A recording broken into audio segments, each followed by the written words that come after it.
So ayan, magandang hapon po sa ating lahat, no? At ito yung mga incubators po natin na puno ng itlog ng pugo. Alright?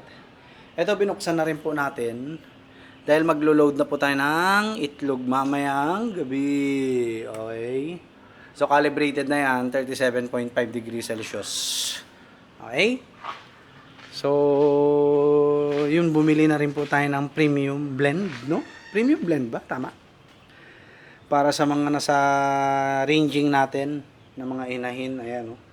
So plan kasi po natin, no, na gawing layers po sila and at the same time pansarili po, no? Pansarili yung itlog. Ayan po, no. Ayan yung mga nakawala natin. Pansarili yung itlog.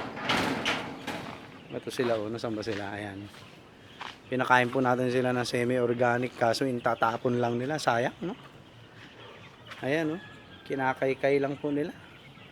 Kaya mo magutom, no? Hindi natin sila binigyan, no, ng muna, ng mga ibang pagkain.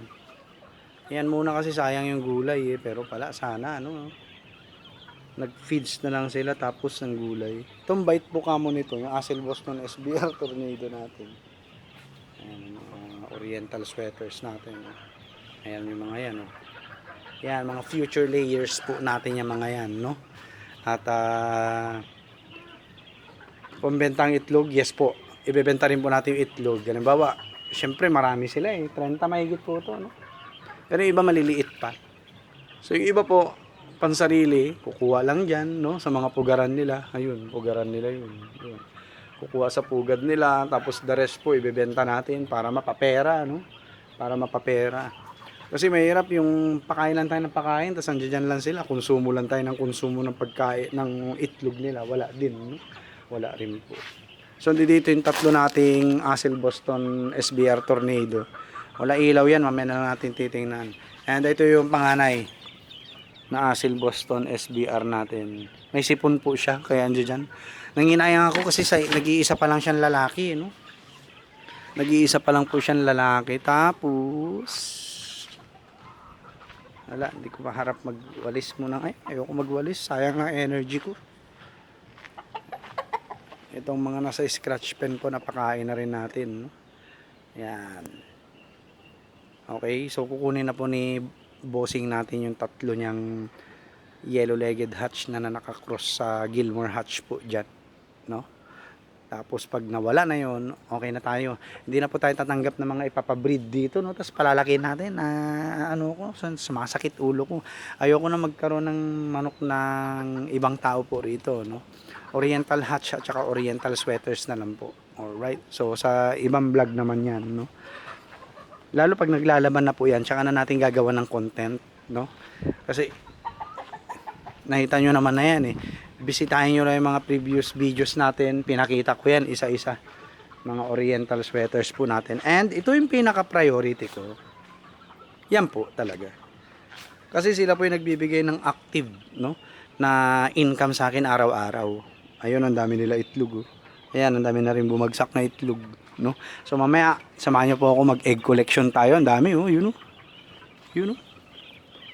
yun, kita nyo ba? Ayun, oo, marami na rin dito. Ayan, so mga fertile eggs po yan. At yan po ay ating i-incubate.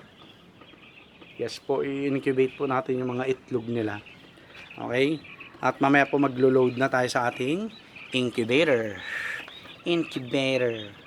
Ayan, ang dami na itlog, kita nyo ba? Ha?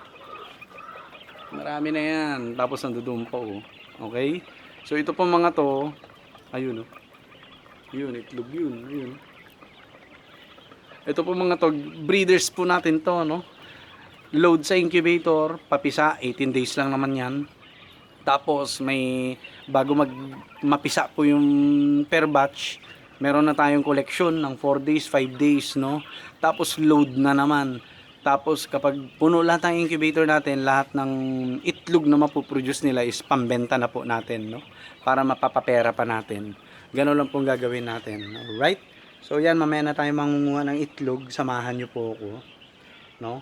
At mamayang gabi, gagawa rin tayo ng content regarding sa paglalagay ng itlog sa incubator. Samahan nyo po ako. Abang-abangan nyo po yan mamayang gabi. No? So, may kinatay tayo na isa dahil sumabog yung puwet. Di niya mailabas yung itlog niya. Laki, ano? Kung makikita nyo po sa Facebook account ko, no? Ayan, Robert Patrick Garcia Ladringan lang naman. Yung full name ko, no? Yun yung Facebook ko. Okay?